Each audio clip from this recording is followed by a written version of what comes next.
حضرت محمد کی مدینہ منورہ آمد ایک تاریخ ساز واقعہ ہے جو اسلامی تاریخ میں ہجرت کے نام سے جانا جاتا ہے۔ یہ واقعہ نہ صرف اسلامی کیلنڈر کا آغاز ہے بلکہ مسلمانوں کے ہجرت کے نام سے جانا جاتا ہے، لیے ایک نئی زندگی اور معاشرت کی بنیاد بھی ہے۔ جب حضرت محمد مکہ سے مدینہ ہجرت فرما رہے تھے تو قریش کے کفار نے آپ کو روکنے کی ہر ممکن کوشش کی۔ راستے میں حضرت ابو بکر صدیق رضی اللہ تعالی عنہ بھی آپ کے ہمراہ تھے۔ دونوں نے ایک غار تھور میں 3 دن تک پناہ لی تاکہ کفار کے تعاقب سے بچ سکیں۔ مدینہ کے لوگ، جنہیں انصار کہا جاتا ہے، پہلے ہی اسلام قبول کر چکے تھے اور رسول اللہ کی آمد کے شدت سے منتظر تھے۔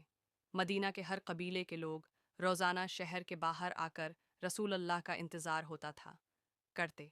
جب آپ مدینہ پہنچے تو لوگوں نے آپ کا شاندار استقبال کیا۔ خوشی سے گلیوں میں نعرے لگائے گئے اور طلع البدر علینا کا خوبصورت ترانہ گایا گیا۔